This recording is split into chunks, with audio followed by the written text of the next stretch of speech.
and welcome once again to the Cine-Files, where we continue our exploration of the Seven Samurai. My name is Steve Morris. I'm a filmmaker and directing instructor in Los Angeles, California. Hey everyone, this is John Roca. I'm a VO artist, voiceover artist, writer, producer, and host over at my new outlet, The Outlaw Nation, and of course co-hosting on the Geek Buddies, co-hosting on the Top 10 show. And probably right around this time, maybe a little bit later, I'll be dropping my first new episode of The Outlaw Nation. So that's coming back as well. Well, that's pretty exciting stuff. Yeah, you'll be on it, Steve.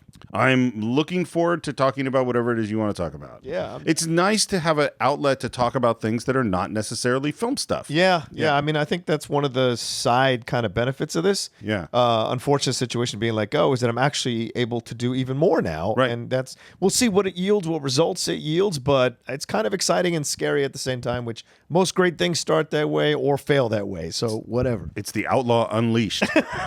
Hey, that's not a bad idea. I like that one. And we have an important announcement. Yes. So it is at the beginning of the year. As you know, we always put out our listener survey to find out, for one thing, what movie in 2010, because it's now 10 years we want to do. Yeah. We're going to hold that announcement a little bit longer, but I think we know what it is. Nice. We also asked for the month of Kurosawa, what Kurosawa film they would most like to hear a commentary track on. And your answer was Yojimbo. Yeah, Yojimbo. So we return to the samurai world and back to Toshiro Mifune for it is in my mind one of the other great samurai films, but its tone is very, very different from what we're in Seven Samurai. Yeah, and we covered it already on the Cine-Files, but apparently this is like closing the loop on Yojimbo, where they want us to do a commentary track for it as well. Well, and you and I, maybe we've changed. Yeah, we talked about it, and I don't know what you're going to say. You don't know what I'm going to say. So yeah, I hate it now. That'll be next week. You'll hear our discussion, our commentary track of Yojimbo. Yeah. But today is not Yojimbo. Today we return to the world of Seven Samurai. We were at the Intermission, which was an easy place for us to take a break. Yeah. And when we come back, I think the tone is very different. When we left, Kanbei had just asserted his authority as the general to bring this group together as an army, to say that the group had to work together as one, that their lives depended upon it, that sacrifices had to be made. It was very serious. It was very heavy. And now we come back, and it's harvest time. Right. It's a totally different tone. Yeah, and we get a glimpse into what these farmers go through, the rhythms, the patterns of being a farmer. And I wonder how much research Kurosawa did in finding out like what the songs are that they sing when they're farming. That's the one I was curious about too. Right. All the rhythms, the patterns, how this like between men and women, who does what, those kinds of things. But of course, it's also brilliant in terms of pacing of the movie. Right, you leave on a very harder note, you come back on a playful note to get people back into the feeling of the movie, smiling a little bit before the battles start to happen and people start to die. So it's a smart thing to kind of lull you into a sense of complacency before they mess with your emotions. You know what just occurred to me? What's that? Is that when we talk about the great films, like the truly greatest of all time movies, I think almost all of them have wide variations in tone. Like you think about Kane showing up at the newspaper and how fun and funny that scene is. You think about all the humor in Lawrence of Arabia. You think about all the family stuff in The Godfather and all the variation, even romantic stuff within The Godfather. Like, is that true? I'm just putting that out there right now. Or Casablanca is another one where there's comedic scenes and romantic scenes and pretty heavy scenes. I'll go even harder, Steve. Schindler's List. There are comedic moments in Schindler's List to balance out the very hard, dramatic stuff that's going to come, the very sad, heartbreaking stuff that's coming. There are moments between him and Oscar Schindler and Ben Kingsley that are sweet and funny, and you almost hesitate to laugh, but it works within the construct of what Spielberg creates in that movie. It never occurred to me before, but certainly within this film, because in Act 2, we are going to get to some of the heaviest, including one moment that I think is stunningly just brutal. And yet right now it is joyful. Fully joyful. The music, and of course what else is happening is that Kikuchiyo, see, I'm having trouble again. I worked it out last episode. I'm going to work it out again today. Kikuchiyo, he looks up, and who does he see coming in to take in the barley? The women. The women, yes. The women. And he is excited. Yeah, he goes crazy for this. He runs up to a woman, hands her his big sword, says, "Give me that scythe. I'm going to do 3 times as much harvesting as you." And he just goes at it. like an excitable dog. I'm going to do everything. You pet me later. I'm going to do all this, but you pet me later. He is so funny. And you know what occurred? This occurred to So one of the interesting things whenever we do two-parters is that there are things that occur to me in the week in between. And here's the one that occurred to me, is that in America, frequently, actors get typecast as a thing. Yeah. Like, you play the heavy. You play the funny guy. You play the best friend. Whatever it is. Clearly, that does not happen for Akira Kurosawa. Because you look just at Takashi Shimura and Toshiro Mifune. You know, we're going to be doing Yojimbo. Yeah. Think about Toshiro Mifune in Yojimbo. Right. Think about him in High and Low, in Stray Dog. Think about Takashi Shimura in Ikiru. Think about him, like, there is what Kurosawa sees about actors that most American directors don't see, is that they can do other stuff. Well, yeah, and it's why you get someone like Scorsese with DiCaprio, right? Multiple different roles That's really that he true. can play to work in the situation. And I think Kurosawa was one of those rare filmmakers that was able to use these really actors of note in multiple genres successfully. Because after these two, Tatsuya Nakadai, same thing, used in multiple genres as an actor. Yeah, I think, and that's the thing. And you know this as an actor, and I know this from working with actors. There are people that have a lot of different stuff in them. Oh, yeah. Yeah. And you know where you see it the most, I would say, is with the one where we do it is that the comedic actor that's kind of grown a little older, we suddenly put, like Adam Sandler just now in Uncut Gems. Which I loved. Yeah, I haven't seen it yet. I am sure his just from the trailer, I can see his performance is stunning. Right. Like, and somebody saw, oh, you have this other thing in you, you know? But look at George Clooney. I mean, Clooney as well. Oh, he's a character actor masquerading in, and same thing Brad Pitt. Both character actors masquerading in essentially ingenue bodies and faces. Yeah. They're able, like Clooney in Syriana versus Oh Brother, Brad Pitt in Burn After Reading or True Romance versus what he does in harder films or more dramatic roles. Those are things that are Killing Me Softly, things like that. Yeah. You see a difference in Pitt that is incredible to watch. And so, yeah. Yeah, it's one of the moments I love, by the way, is when Toshiro Mifune walks up to Yohei and says, "Where have you been hiding these women?" And the smile that comes over Yohei's face, because he's been terrified. Yeah. He's had one mug through the whole movie, and when he smiles, it is just awesome. I almost feel like Kurosawa said to the actors playing Yohei, he said, when anybody speaks to you, act as if they're speaking a completely foreign language, and you're just smiling along and trying to catch up. Because that seems to be his face all the time. I love it. Amazing. And then, and all the samurai are sort of smiling and happy. And this is, you know, this progression that he does very simply and very slowly of bonding these two groups that seem so diametrically opposed that they're starting to feel like family together. And in that spirit, Heihachi, who's become close with Rikichi, says, well, there are all these women here. Why don't you have a wife? You should have a wife. Settle down, Settle down. Rikichi's response, his reaction, is not what you'd expect. It's a storm away. Yeah. And everyone is going like, what did you do? What happened? What's going on? Let me ask you a question. Does Rikichi, we spoke about him in part one, he stormed off as well when when he pulls out the kimono. Exactly. Was Heihachi the one who asked him about it when he with the kimono? So Toshiro Mifune is the one who finds the kimono. Right. But I think it might be Heihachi that So asked this him. makes so much sense for what happens later. That they're laying the groundwork of this relationship between Rikichi and Heihachi. And the other moment that happens is the other woman that comes out is Shino. Shino, right. Yeah. And of course, Katsushiro notices. And of course, Monzo doesn't want Shino and Katsushiro looking at each other. Right. And the person who knows it is, I can't remember his name now. It's the guy who I'm calling the sergeant, the bald guy. Gorobe, I think. No, Gorobe is the second in command. Sorry. Is Shichichi. Okay. I'll find his name. It's written down in here. This is, I'll tell you one of the places look, the reality is I'm an American dude, and I can, if the names were Frank and John, I remember them easily. Course. And if the names are Japanese names, I have a hard time remembering them and pronouncing them. And I'm sure a Japanese person would have no problem remembering and pronouncing them. So yeah. Exactly. But he notices this thing, and then we have a wipe, and everyone's looking for Rikichi. They can't find him. Yep. And they realize something's wrong with him, and they say to Heihachi, you really should go have a talk to that guy. Right. And we end up, it's guard duty. It's late at night. And Rikichi is on guard. And Heihachi comes up and he says, have a seat. Let's have a little chat. Yeah. And he tries to get him to talk. He says, you shouldn't bottle things up. You're obviously angry about something. It's better if you talk about things. Imagine that conversation in the 50s. Yeah. Just think about that. That is a great point. I mean, mental health and psychology and psychiatry doesn't really grip America till the 80s. But here is 1950. Of course, there were jokes about in the 70s or 60s or whatever, but like really isn't a thing until the 80s and 90s.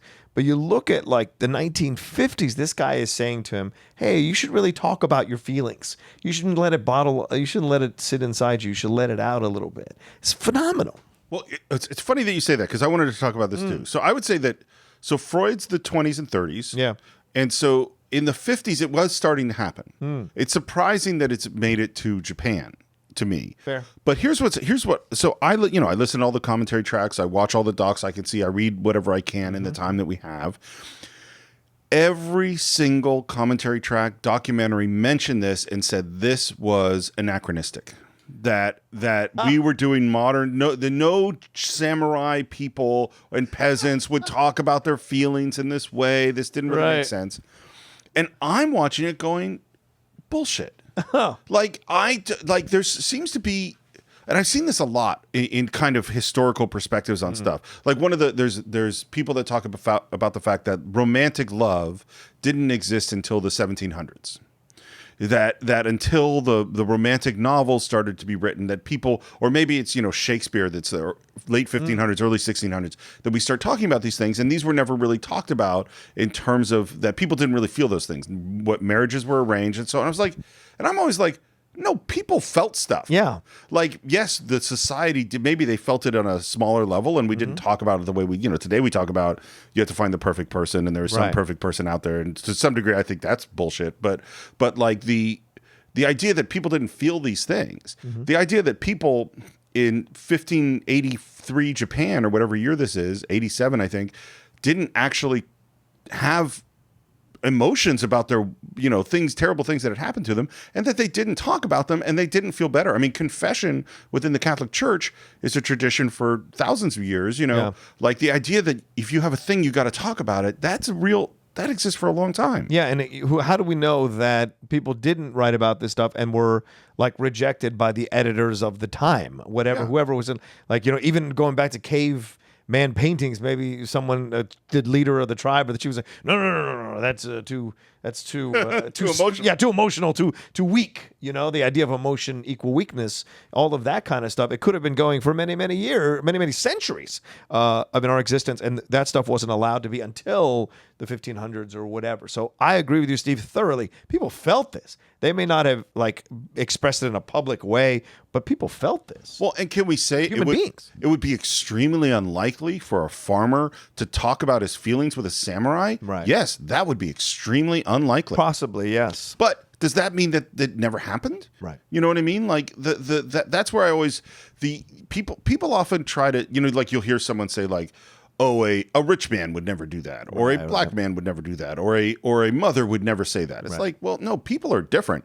All sorts of things happen. We might say on average that would be unlikely. Right. But not that it wouldn't happen. I don't trust scholars when it comes to emotions.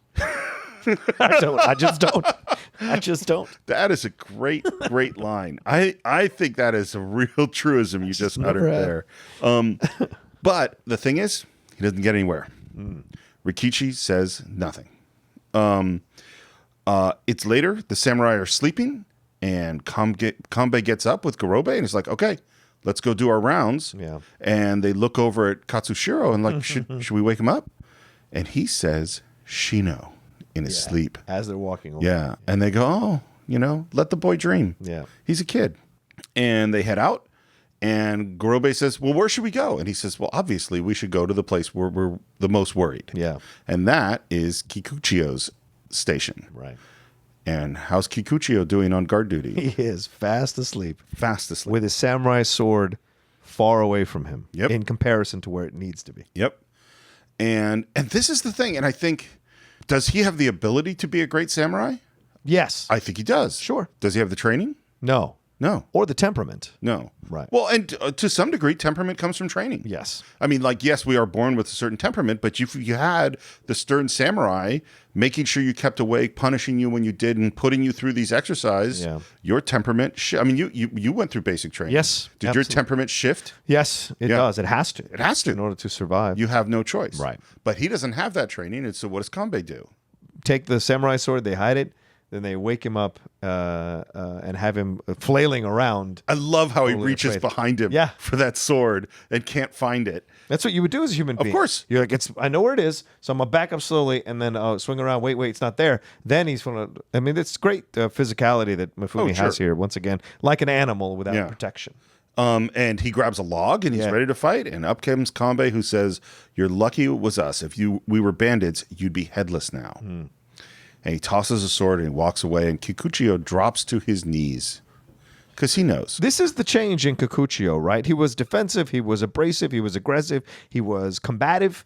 And as he becomes incorporated into the group of the seven more and more, he defers, he respects, he takes his lessons and his punishments as they come. And I found that to be such an interesting thing to discover, again, rewatching the film. He 100% does. And unfortunately, each lesson comes late. Yeah. Later and later. I mean, and this is how lessons come. Yeah. I mean, this is, I think about it as a parent. I think about it as a teacher. Like today, I'm going to have to talk to a student about a thing. And most people don't learn.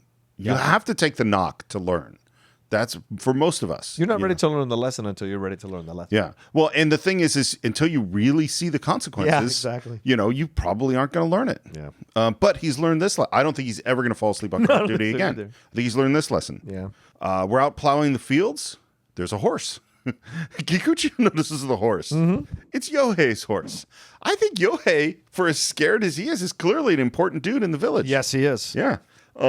And Kanbei and Grobe are kind of watching all the work, and they say, "Okay, we're gonna have to flood this area," and they do, and we flood the area. We've got these bamboo spears that are sharpened for defense, and yet in all of this preparation for war, we have kids singing and playing, and the peasants are now beating the grain. And one of them says, "Why aren't the bandits here? Yeah. Wouldn't this be a waste if they never came?" I love that line because it is exactly how you would feel. How some human beings rather, would feel about it. Oh, we wasted all this money for what? Yeah. And then, of course, another human being steps in and goes, "You idiot. Yeah. You don't want the bandits to come." The best thing is that the bandits don't come. Exactly. Toshiro wants to ride that horse. Yeah. The scene, again, it's the comedy. Right. And everybody watches. He gets on that horse and he gallops off, and the samurai are like, "Hey, he's riding pretty well." And you go behind a building, and the horse comes out the other side with a limping Toshiro Mifune chasing after and swearing after. It's a great, great little bit. And the farmers are all laughing, and the samurai are all laughing, and this is like, we've come together. Yeah. We are one. We are one unit now. We've become one happy army at this point. And now we hear one of the samurai says to Kanbei, some people are saying the bandits might not come. And he says, "A tempting thought. But when you think you're most safe is when you're most vulnerable. Put them in their places." I wrote that down in my notes. Yeah. For my life. Oh, yeah. When you think you're most safe, you're most vulnerable. Yeah. It is. You've heard my theory before of this is why old people drive slow. Yeah. Is that when you're young, you're obviously invulnerable. Right. Drive 100 miles an hour, climb that cliff, jump off that thing, take all sorts of drugs and drinking and stay up late and do all sorts of stuff because you haven't seen the consequences. Right. By the time you get to our age or 60 or 70, you've had people get hurt and died and go to jail and, divorce and a whole bunch of crap happen. And so you're like, the world is dangerous. We have to drive really slow. Be really something bad could happen at any possible moment. Katsushiro and Shino are in the woods. Yeah. The music is beautiful. The lighting is beautiful. The scenery is beautiful. Yeah. And she sits down and he sits next to her and lies down in the flowers. And she looks down at him and says, "I'd wish I'd been born into a samurai family." If there's not a statement of love, that's it. You know what I mean? And he says, we say like a farmer's life is cruel. And he says, "My life has been so easy, I feel ashamed." Boy, he's learned some stuff, I think. Yeah. Because he thinks, and this is what's such good writing, what she's saying is, "I wish we could be together." And what he is hearing is, life would be easier if I had been born into a samurai family. Interesting.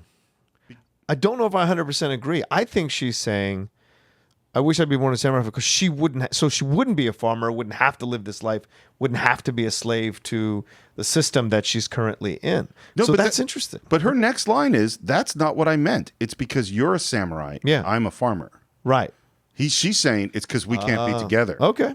But there's And no female samurai, so it's weird. Well, but you could be in it, but she could marry a samurai. She can't. guess if This she was farmer in a can't samurai marry a family. samurai. Okay. And by the way, there are female samurai. They are. Oh, at the time- absolutely. Oh, fantastic. Yeah, in fact, they were trained. The weapon they would normally train with is the naginata, which is like a big pole with what essentially is a katana at the end of it. Nice. And you could look at there are definitely different roles for women and men within samurai culture. All right. Well, I'm going to write that now. 7 female samurai. Done.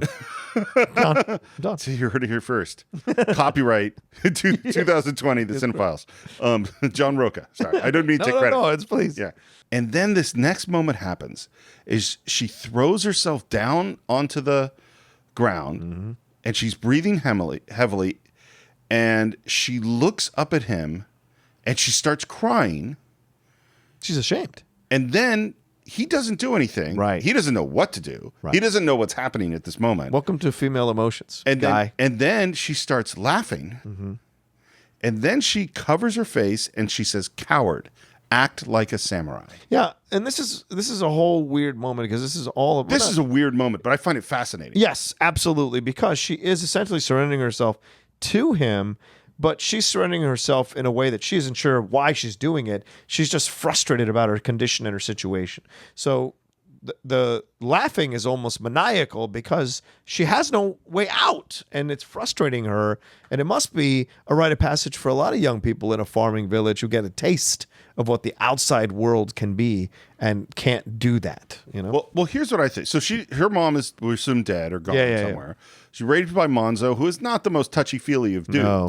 And particularly in this era, I'm going like, what does she know about sex? Right.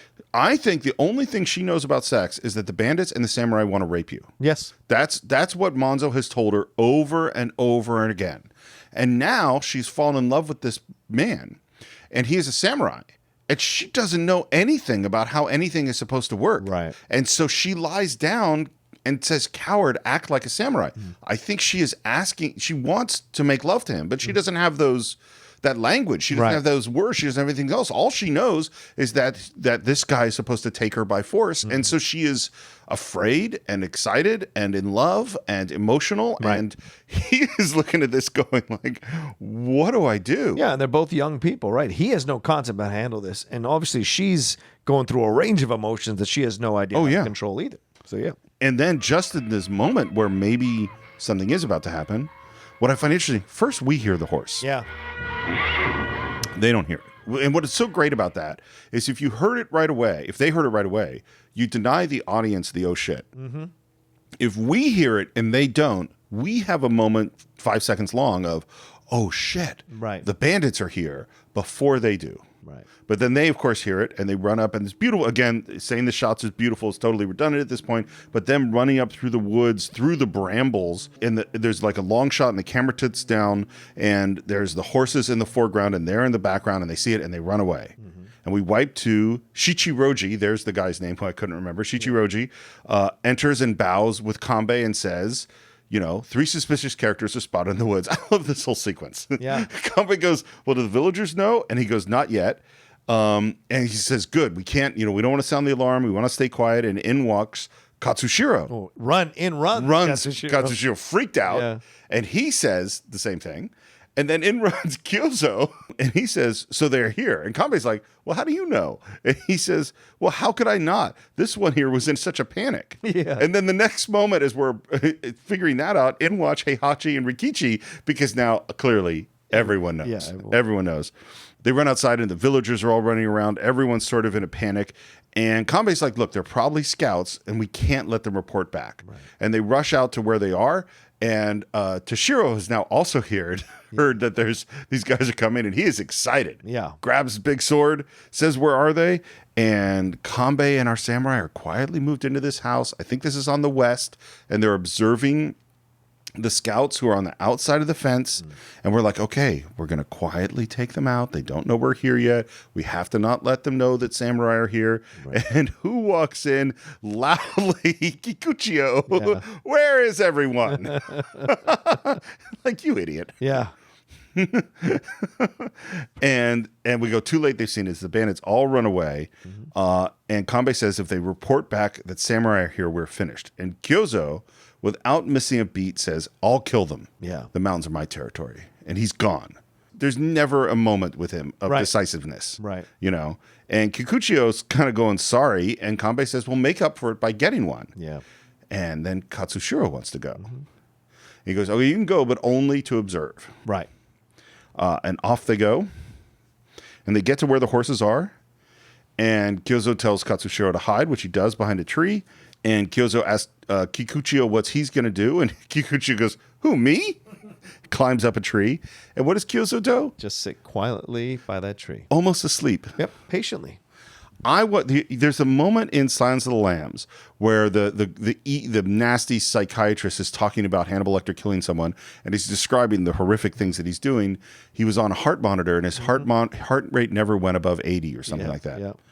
What do you think Kyozo's heart rate is as he sits beneath this tree? Even lower than that, probably. It's like 50, 45. Well, because he knows this, he'll make quick work of these guys. They're no challenge to him, but he's also been in so many of these places. He know it's almost like a eyes awake meditation. That's what I was going to say. Yeah, okay. I mean, because that meditation and Zen and quietness, they're all like sitting quietly, lowering your breathing, lowering your heart rate.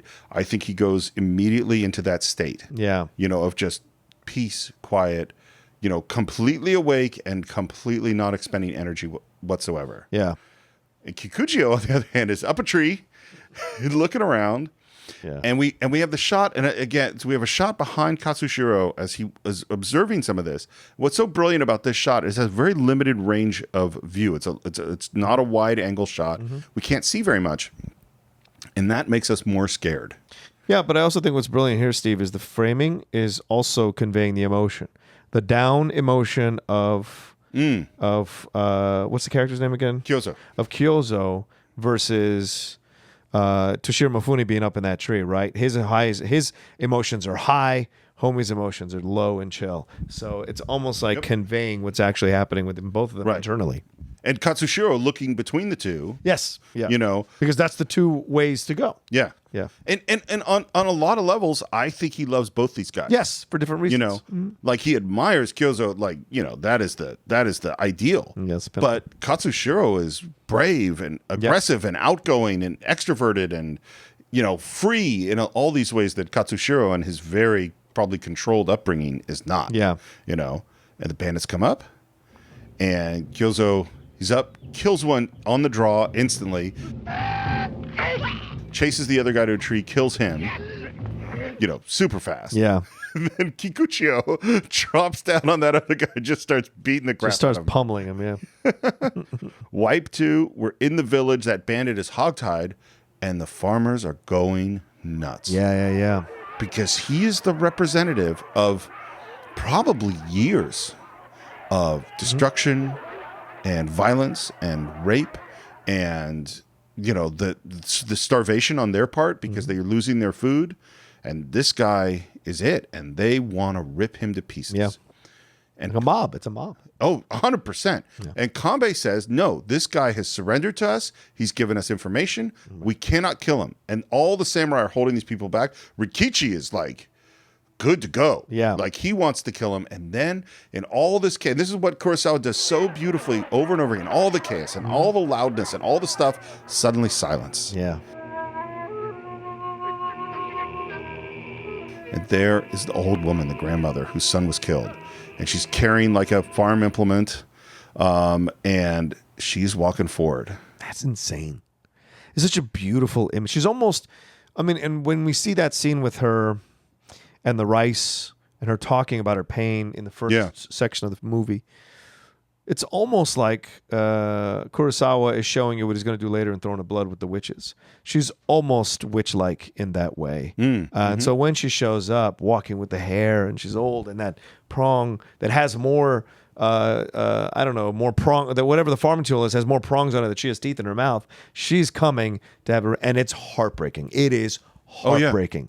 Because she's an old lady. What is she actually going to do? But it's the symbolic nature of getting some measure of revenge for the years of pain she has suffered from the death of her son at these bandits. And probably a lot more stuff. Yes. Probably a whole long list. Well, they said her whole family was dead, and she's the only one alive. And the samurai who have been saying, no, we can't let her go. They stand aside. Yep. Rikichi runs right in, and then everyone else just comes in and just destroys this guy. Yeah. we talked about, it's come up lots of times on the podcast, is that this idea that I learned from my sound teacher, that in order to have David Bondalevich, who I'll give him another shout out, is that in order to have loud, we must have quiet. Is that one of the things we don't talk that much about Kurosawa is sound design. And I would say that it's the sound chaos and the physical visual chaos that we've seen in the scene moving into the quiet and the simplicity that gives this its emotional weight. And there's another moment that's coming later on in the film that I think is very much like this. And we talked about it when we talked in our podcast about Kurosawa, about Ron. About Ron. That moment when we go from music in that huge battle into realistic sound. And it is so, and clearly Kurosawa gets this on just like a deep fundamental level. Yeah. And this is the master filmmaker stuff. It's not just the gorgeous shot, although the shots are gorgeous. It's not just the great performances or the great script. It's the details in the editing and the sound design and the conceptualization of this moment. Chaos and loud to simplicity and quiet. And that's what makes it hit you like a wallop, which it does. We have a meeting. And here we hear what we learned from this bandit they captured, which is they got some hideout somewhere. There are probably 40 of them. And now the big question becomes, okay, we know where we are. We could do what we would call a sortie and go out and attack them. Or we could just wait where we're safer. And the big thing is yeah, we could probably get a bunch of bandits, but we can't afford to lose one samurai. Right. And again, it's Kanbei's leadership. He listens to all of his officers. He rubs his head. And then he says, okay, let's do it. Yeah. And Kyozo and Heihachi, with Rikichi as guide, are going to go.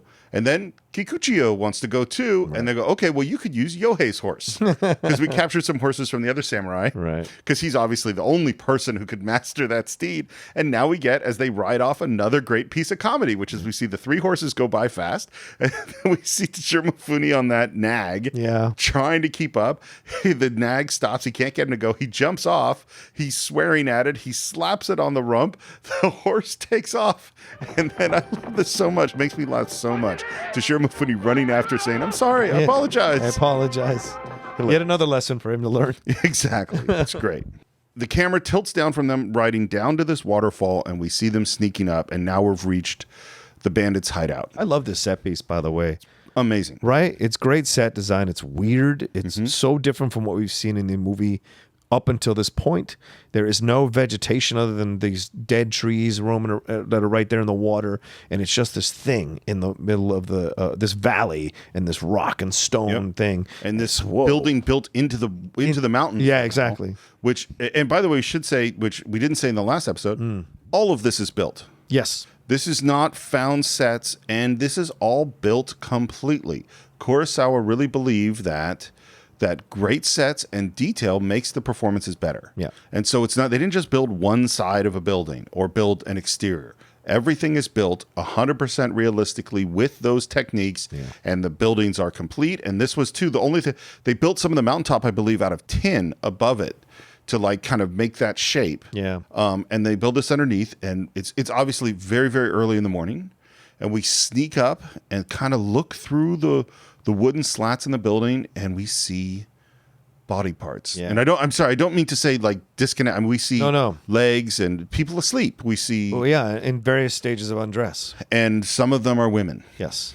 And they look in, and Toshiro Mifune is excited because I think he's titillated to some degree by what he sees. Because we talked about why did he become a samurai?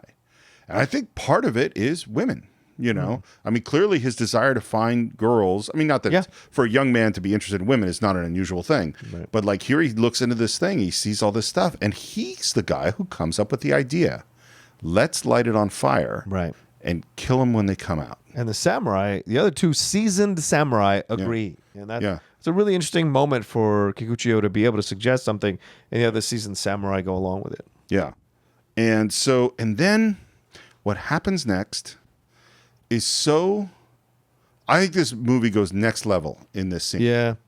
Because and it goes to a place that's totally unexpected and so powerful and so weird and not surreal, but like, Yes, I would say that. yeah. Because it mirrors what happens with, and he has this tendency, and I want to explore that with Kurosawa. What is his like tendency to go to almost these, Theatrical. because then you have what we find out is Rikichi's wife kind of get up and stare at this flame. Why is she staring at this flame? What are the thoughts in her head? We put that on as an audience as we're watching her in this situation. Well, is because she thinking about shame, or is she missing her home? Is she going crazy? Those kinds of things. we have to assume that she's been here almost a year. Yeah. At least a year. Right. Because we know that when the bandits showed up, they said, "Oh, we can't. We stole their rice last fall. We can't come back until after the barley." Right. So at least it's been 9 months to a year. It could have been 3 years, Right. where she has been a slave, a sexual slave, repeatedly raped by these bandits. Yeah. So when she sits up, what her world is and what her life is and what her mental state is. And then she looks over and she sees something and she recoils at first. And it is the fire. Yeah. And then what's so remarkable, she should scream, No. "Hey, fire!" Right. But she doesn't. You could see on her face that she goes, "Yes." Almost a maniacal, almost a mania in Yeah. her face. But what is also interesting here, Steve, is she's fully clothed. Yep. Everyone else is lying about in various stages of undress. Is she the leader's woman? That is a great question. Right? Because she Very is possible. off by herself. She's in a separate kind of curtained area, see-through curtained area, and she is fully dressed in her kimono or whatever she's wearing. And when she rises, it doesn't fall off of her. So she still has a level of dignity here. And she stares at that flame. And then when she sees the fire, you can think to yourself also, does she think in her head that she manifested the fire by staring at that flame to get her out of this condition? And so when the mania goes over her face, is she almost crazed at what's happening? Well, and I like that you said dignity, because despite everything that's happened to her, and despite the fact that she probably is in many ways broken, Yes. there's tremendous strength and dignity within this character. Yep. And by the way, the music, which is this ethereal flute and Right. drum that is it's mystical. It goes into this deep feeling. It is not, we're not in an adventure film right now. Yeah. We're into some heavy stuff. And Otherworldly. this crazed look comes over her face. And our three samurai are just watching. Yeah. They're just looking in. And then Rikichi comes forward, because he's obviously the guy that started the fire. Yeah. And the women start to pour out of this place. And the guys, who are mostly in loincloths, start to run out because the building is on fire. And our samurai just cut them down. Yep. And I will say, there is nothing that feels heroic in this scene. You know what I mean? These are the bad guys. Yeah. And they have raped and killed, and they deserve what they are getting. But I don't feel like, that's not how I'm feeling watching this. Right. Well, I think having that scene with the woman, Rikichi's wife, in there doesn't let you feel that way. Well, and they're unarmed, and we're killing them from the behind, and I don't have a problem with that. I don't have a problem with it. But I agree. There's not heroic. But it doesn't feel, I'm not thrilled. Right. You know what I mean? Like, let's get them. Right. I feel like this is what is the right thing to do. This is what's required. Yes. At this moment, Yeah. But it's not fun to watch Right. for me. And they kind of chase them into the stream, and they're kind of cutting these people down. Yeah. And we feel, what I will say is, like, we're winning. Yes. This is a great plan. Everything is working out. And then Rikichi looks up and he sees something. Well, they run behind the rock. Right. As they hear a gunshot. So they don't want to get shot because they know they have Yeah. muskets. And then, yes, Rikichi sees something. And he stands up, and it's this woman. And this is the moment I would say where you go, oh, that's his wife. Yeah. Because it's been well set up between the kimono and you should get a woman, and Rikichi not talking about it and being angry. Right. And we go, oh no. And he runs to her, and she sees him, and the terror on her face. And because I think at this moment she was free. Yeah. You know what I mean? Right. But to become face to face with what she sees as her humiliation, her Yes, shame. her shame. Yeah. Her embarrassment. Even though, of course, It wasn't his fault. it's not her fault. Right. This is a woman. Her who fault, was, rather, yeah. Yeah, she was attacked in table. It's not Rikichi's fault. Nobody's fault. Yeah. Except the bandits' fault. Bandits. And what does she do in this moment? She turns and runs into the flames. Right. It is just a stunning, horrible painful, difficult moment. And he tries to chase after her. He can't. The flames are too much. So let's talk about this fire. So this was a real fire. They really burnt this place down. In general, when you burn a big building down, you're only going to do that once. Right. Kurosawa, which he liked to do, he had a lot of cameras on this. And he had his stunt guys, and they set up the fire, and they put gasoline on the wood and on the building and set everything to burn. And then we were waiting for the fire trucks, because you don't want to have a big fire in the woods without some fire trucks standing by to put out the fire to make sure everything gets, stays under control. So Kurosawa is saying it while they're waiting for the fire trucks. Do we really put enough gasoline? And so he and his guys go and spray more gasoline over everything. And this fire was big, and really hot and really scary. And apparently when the actor playing Rikichi ran to go, the woman goes in and she has kind of a safe place to go to, and she drops that piece of her kimono, which apparently burst right into flames. That's how hot this was. Wow. And Rikichi runs in after, and as he yells and then inhales, he inhales gas that is so hot it burns his whole throat. Wow. Like when he goes down on the ground, he is severely burnt. Wow. This guy, my understanding is that his voice changed for the rest of his life because of this moment. Oh. Like it was so, and of course Kurosawa, and this is what directors do sometimes. He said, keep filming. Because, and this is Francis Ford Coppola telling Martin Sheen to keep acting when after he cut his hand in Apocalypse Now. This is, but what Coppola said, I don't know what Kurosawa said. Coppola said, if I didn't keep filming that moment, it would have been a betrayal of Martin. But it's also self-motivated because he wants to get the good stuff in his movie. Right. And what he says, after they finish filming this scene and the firemen are there and they're putting everything out and everyone is mostly okay except for Rikichi, whose throat is burned, Kurosawa just bursts out in tears and weeps over what happened. Oh, wow. Because it was so scary. And he says it's the scariest moment in anything he's ever filmed. Wow. Was this thing burning. Heihachi runs up to grab Rikichi and pull him away. And he forces him down. And just as he forces Rikichi into safety, a gunshot. And Heihachi falls. It's so unexpected. Yeah. It is so, because we won. Yeah. And we're so involved in this emotional thing with the wife. Right. And then bang. And it's the sweetest and the nicest of all the samurai. He's the guy. The most jovial, help, I guess. The guy who's going to help us in hard times. Yes. And Kikuchiyo, is pissed at Rikichi and they drag Rikichi and Heihachi away. And Kikuchiyo's all over Rikichi. He says, "You stupid fool, look what you've done." And he says, "She's my wife," and drops down. And as Kikuchiyo and Kyozo are dealing with that information, Heihachi just falls over. And we know that he's dead. Yeah. Just the wailing that goes on in that moment when they're trying to scream for him to come back to life and not be dead. And it's just so painful. So right there, that happiness that we were experiencing in the first few minutes coming back to the intermission is completely shattered by the reality of what this battle is going to be. It's almost foreshadowing the losses and the pain and the sadness that is to come. I think one of the things Kurosawa does so well, I think you probably knew going into this that not all these guys are going to make it out. Right. Each one of the deaths that we're going to get hits so hard. And they all hit in their own way. They all, because they're really their own people. And, it's sort of like, I wonder how they had the conversation of like, okay, who are we going to kill? Right. Because that's what you got to talk about. And there are lots of movies that are like this where we know we're going to lose a few people. Right. Whether it's Aliens or Avengers or whoever. But who are we going to... And I think they managed to kill people that hit me right in the heart. I don't know if it would have been different if they killed other people.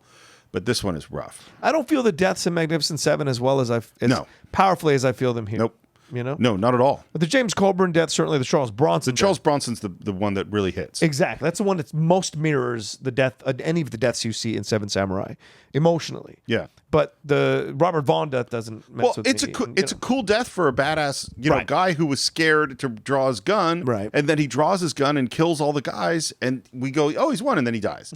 And it's like, that's a satisfying adventure death. Yeah, true. That's true. But I'm not like, noble death. Oh, shit. You're right. Not him. No. Right. But Heihachi in this moment. Yeah. And then we cut to the funeral. Yeah. You know? I love the mounds, man. That's the thing that sticks with me all the time. The mounds and then, I'm sorry. Go ahead, Steve. No. That's just what I was So the going to mounds say. and then having Mifune stick that sword in, Yeah. as a symbol of respect. You know. And he's overwhelmed. Yep. And the peasants are overwhelmed.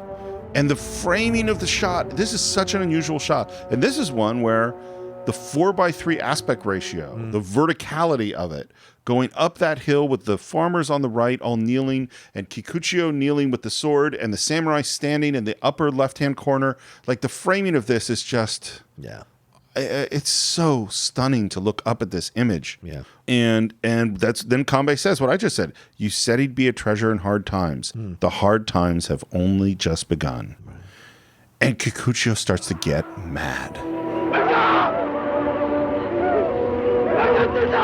Stop crying.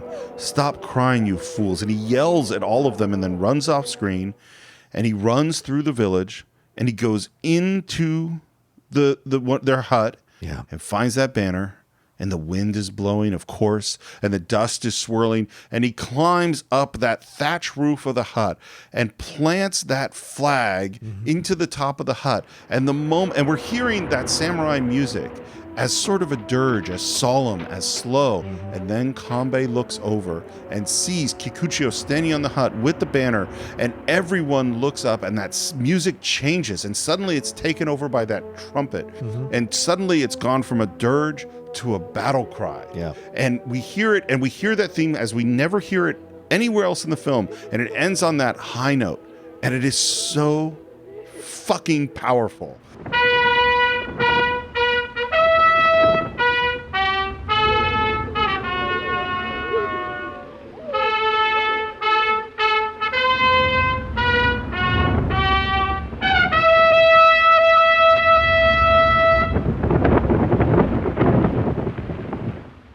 It's an amazing film moment.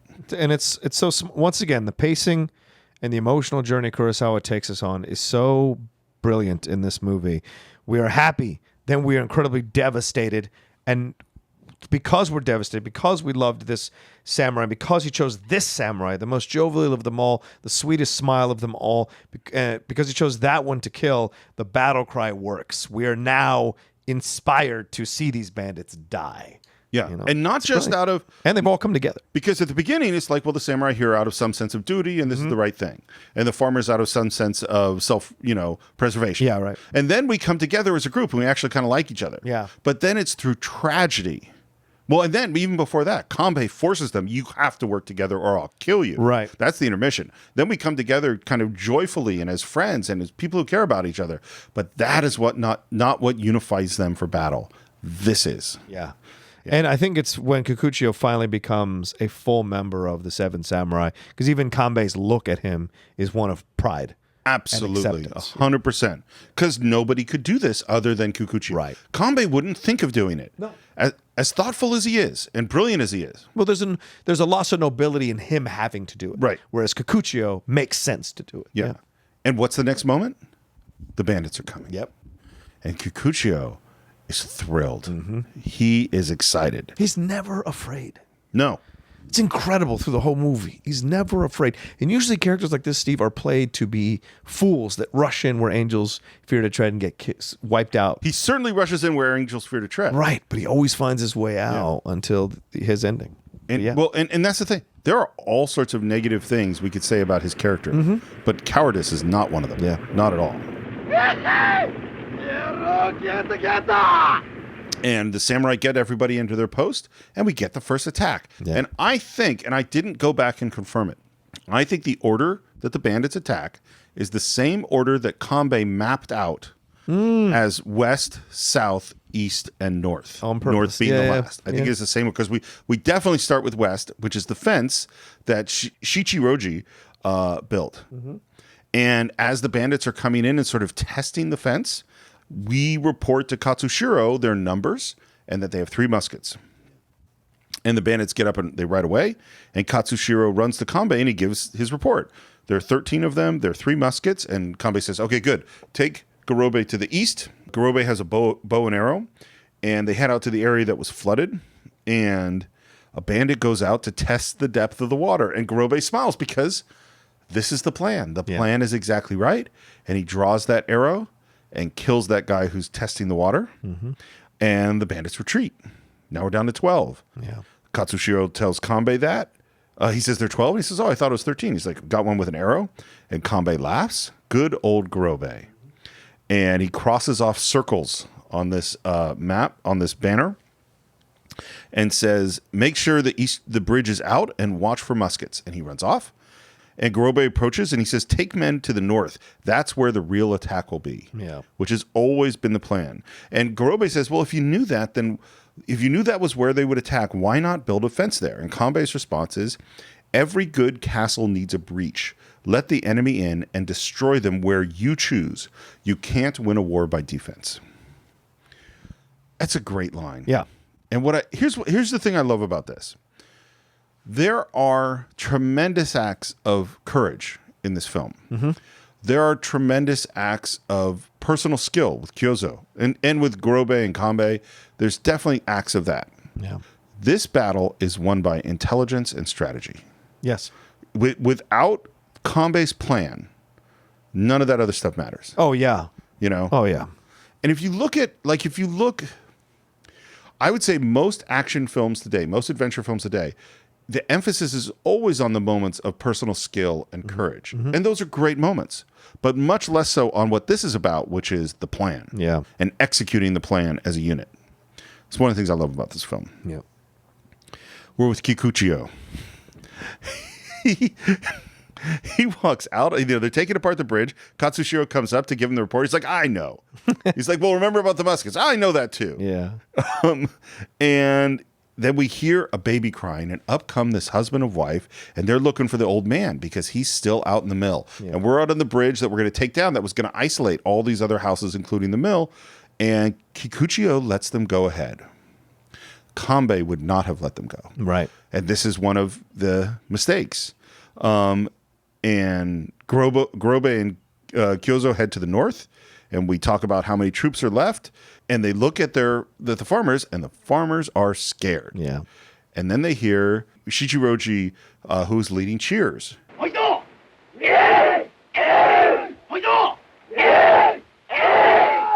And Kurobe goes, that's a great idea. Hey, guys, come on out. Let's lead some cheers. And they lead cheers.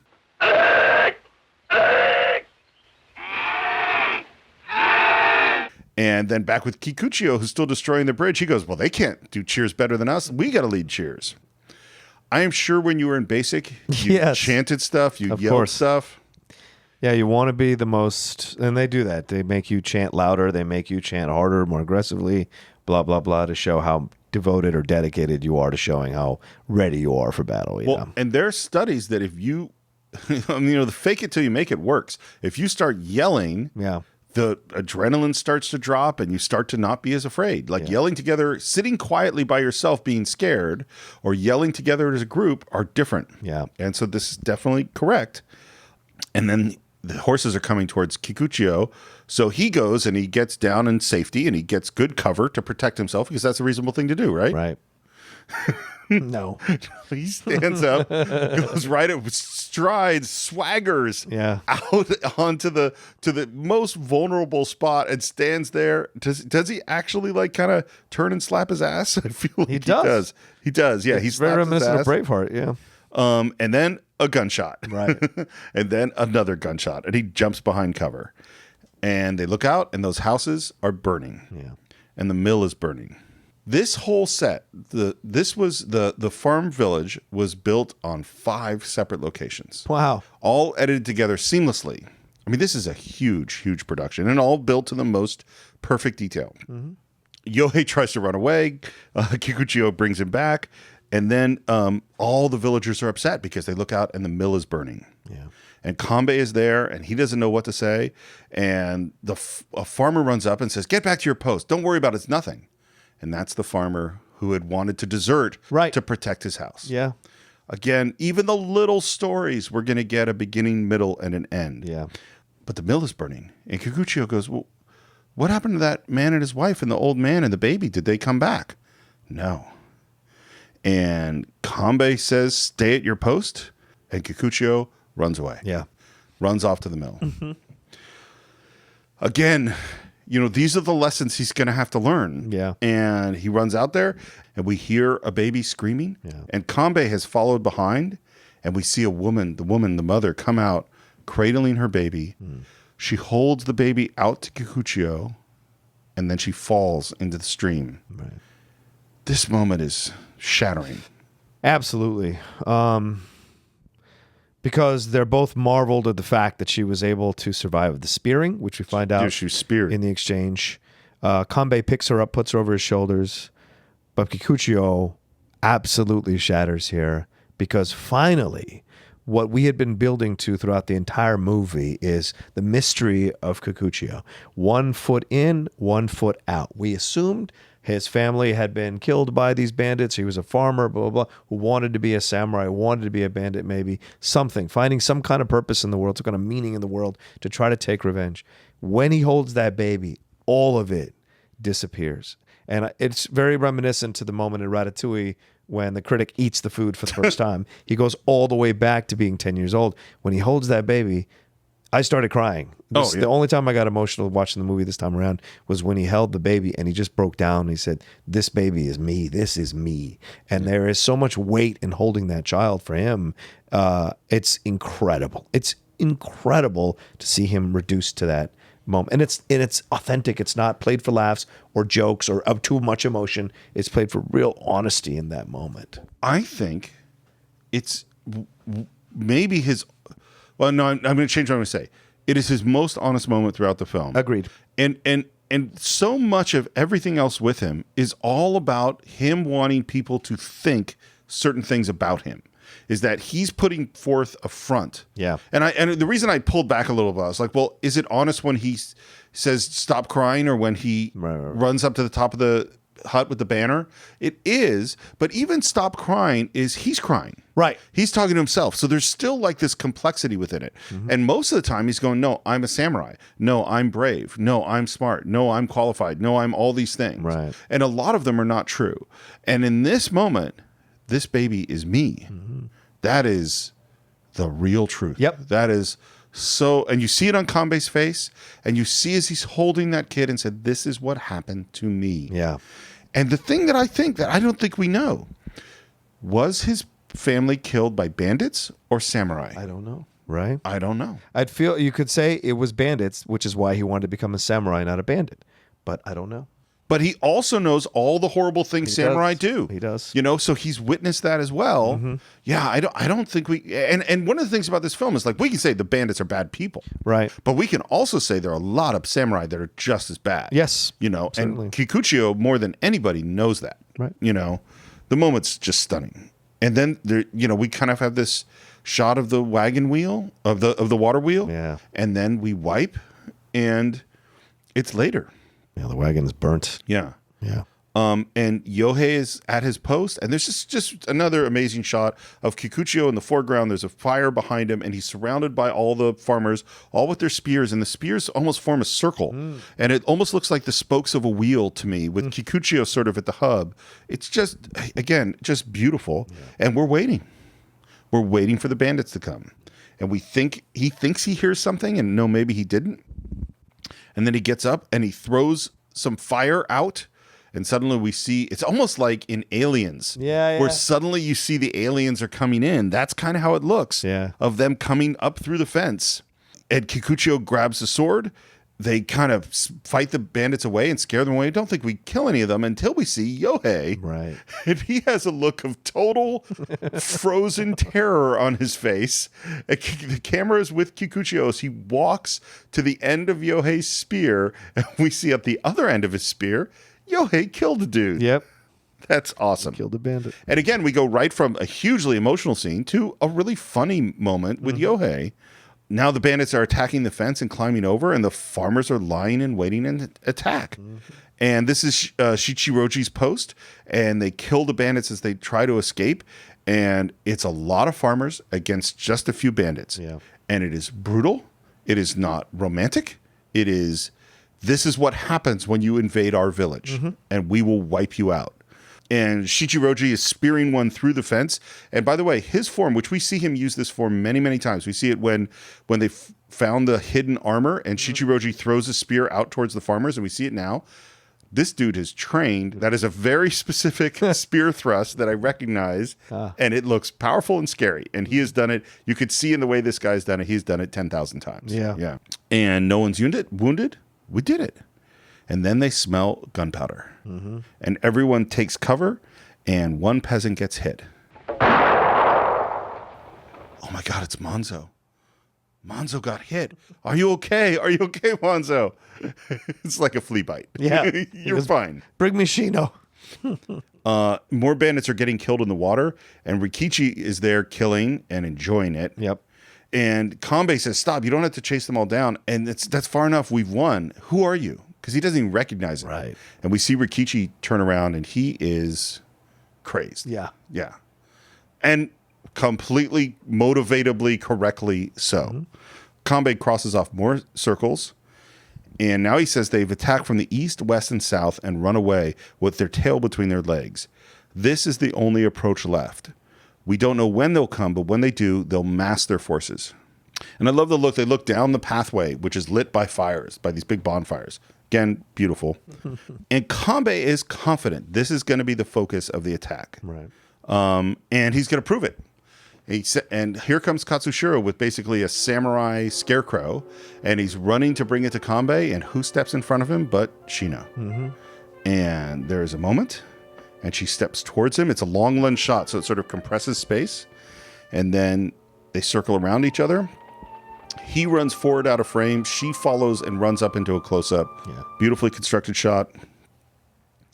And he joins the other samurai with the dummy, and Kanbei gives him some instructions, and he leans that samurai out, and there's a long pause, and bang.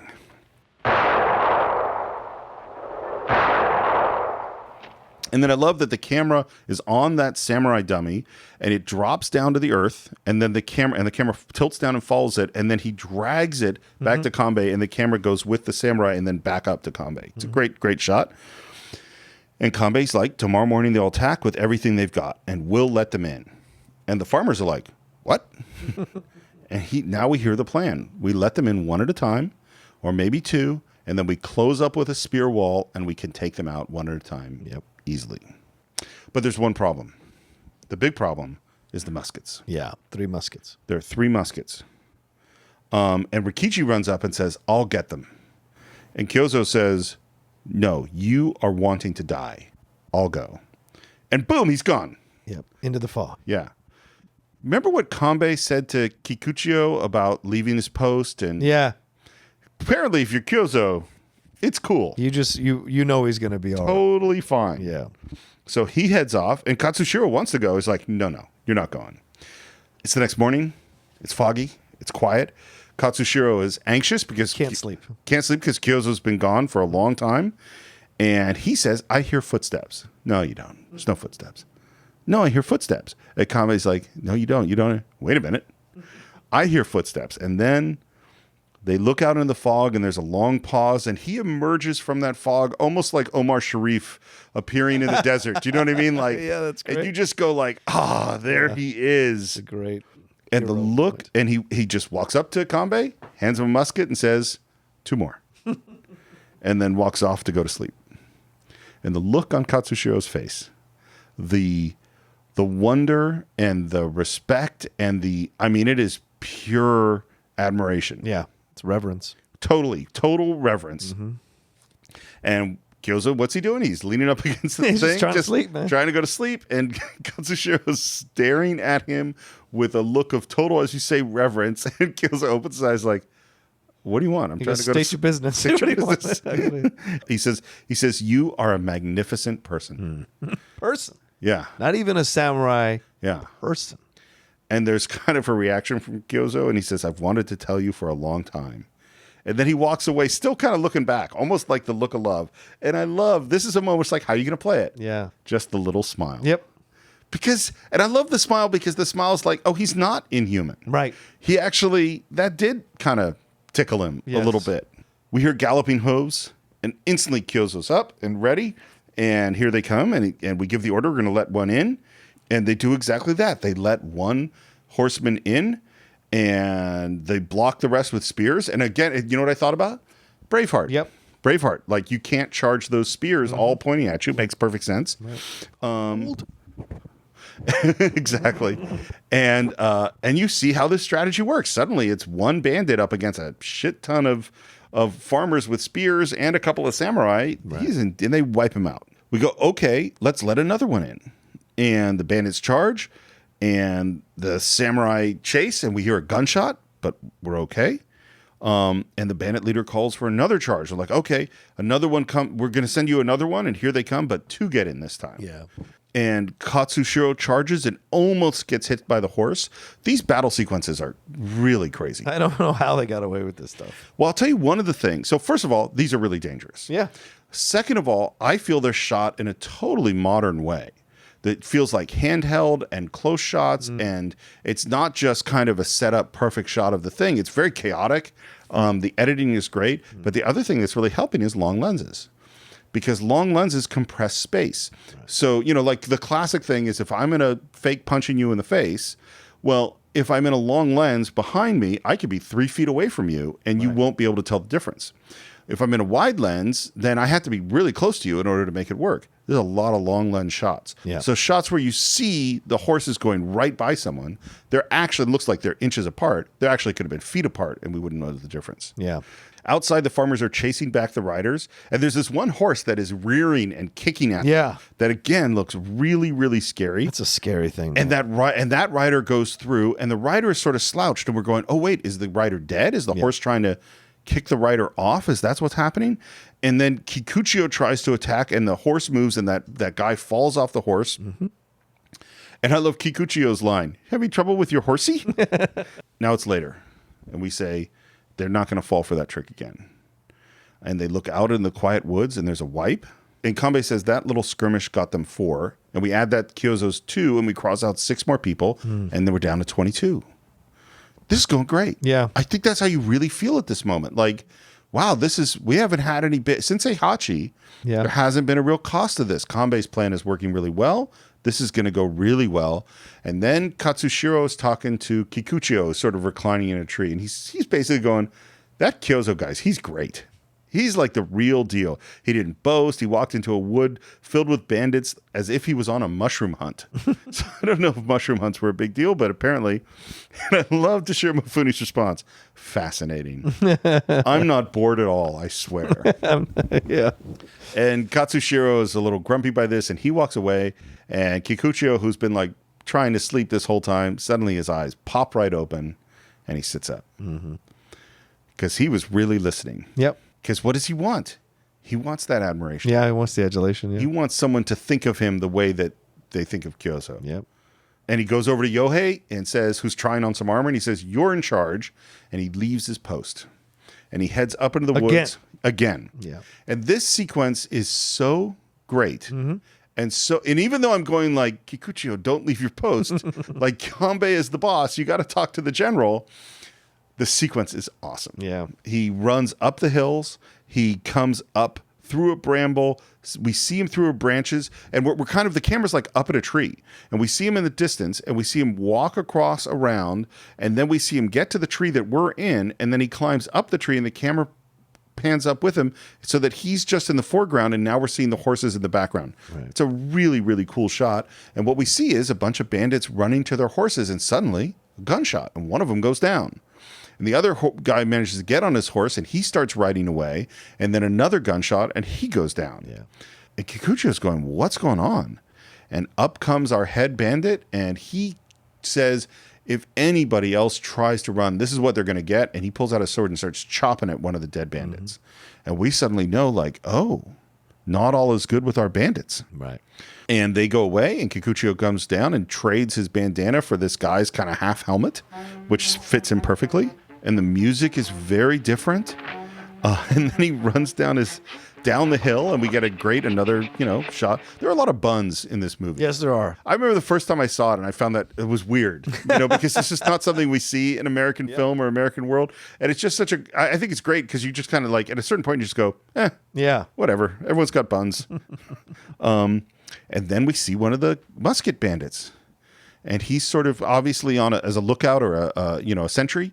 And he's one of the things that's so interesting is how they fire the musket, which is they had a fuse that was always lit, and then they would touch it to the touch hole. Oh. It was because they didn't have the abrasive spark making technology at this point. Right. So this wasn't called, this is before a flintlock. This is called a matchlock, I think, not a flintlock. I think someone could correct me.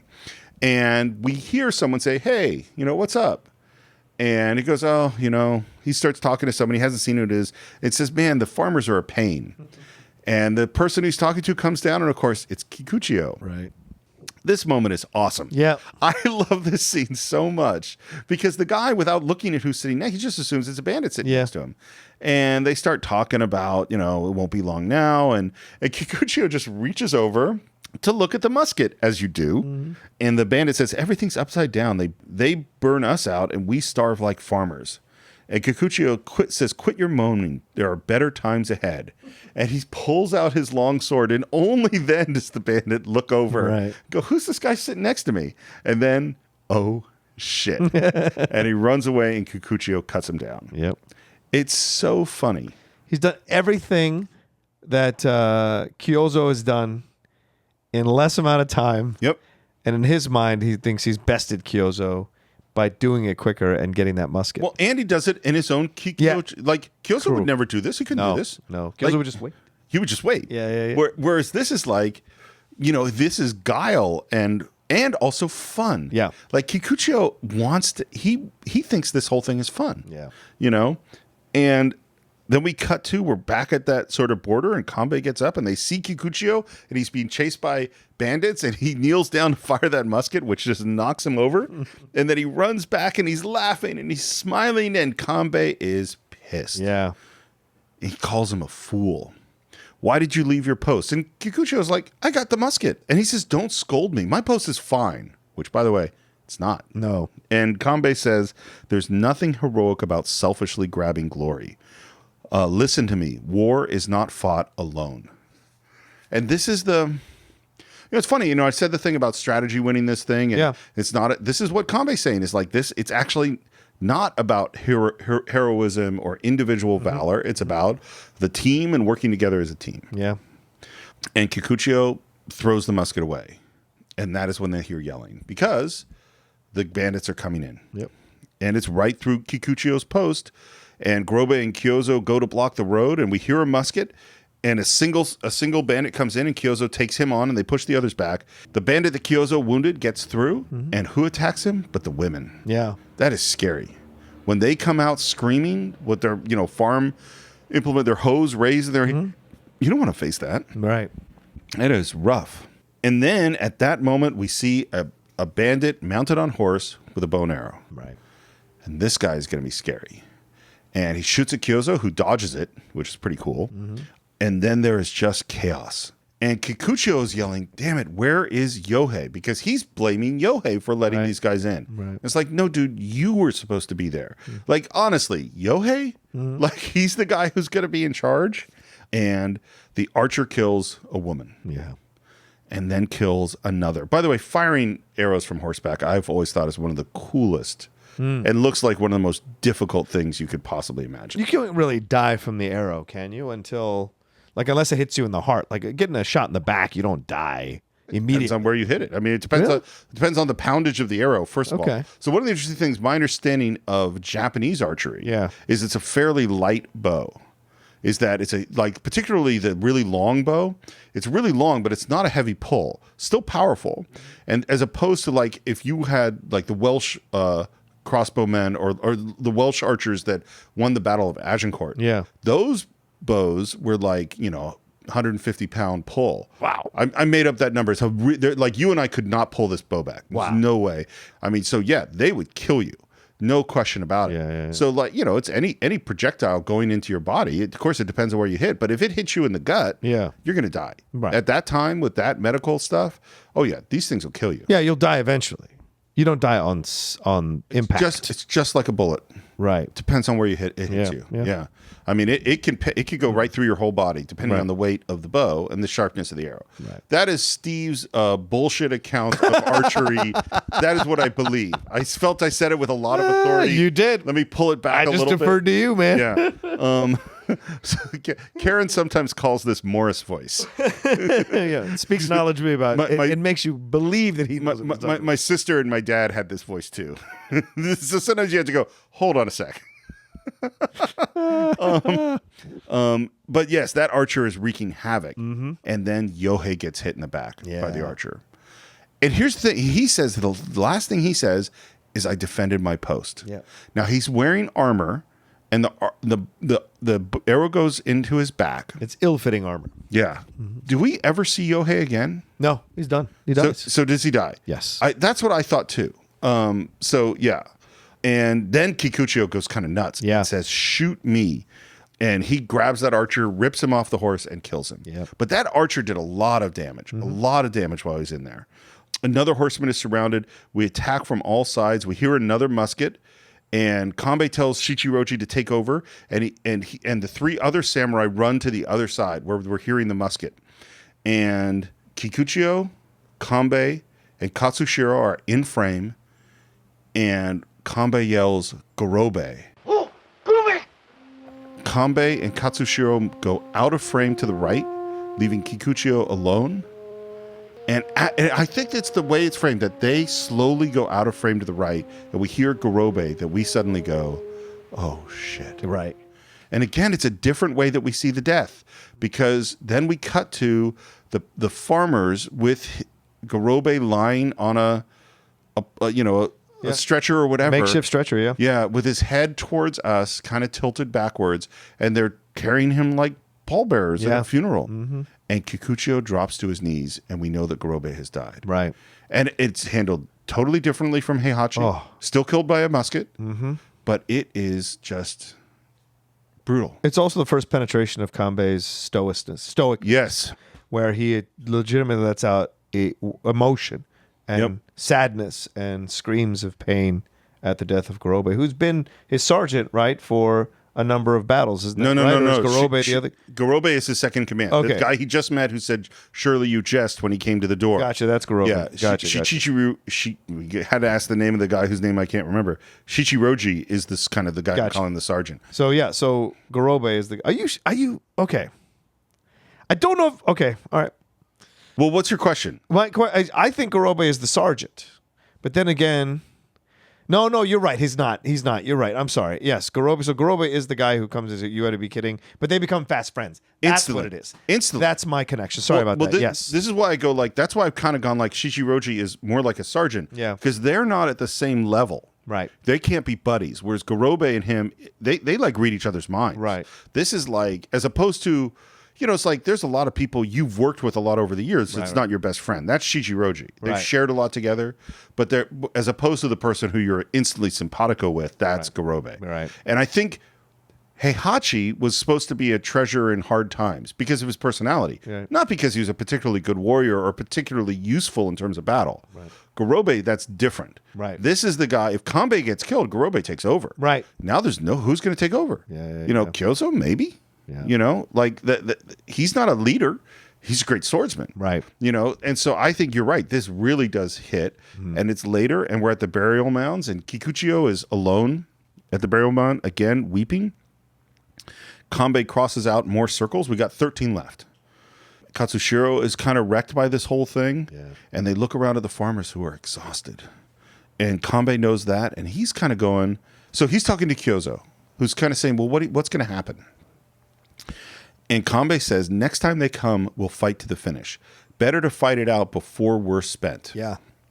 Because he knows the farmers are doing great, but they're not going to last. Right. Like they don't have the training or the practice Or the endurance. to Yeah. do this. Yeah. And Kyozo asks when are they going to attack? And Kanbei does his calculation. He goes, well, they're exhausted too. They won't come tonight, but they are out of food. They're losing men. They have to come soon. I say they'll come at us like hell tomorrow morning. And he calls to Katsushiro, who's asleep. He repeats his name and he says, "Hi." And we go to a long shot of Shichiroji and all the others, and Katsushiro comes and he says, okay, here are the orders.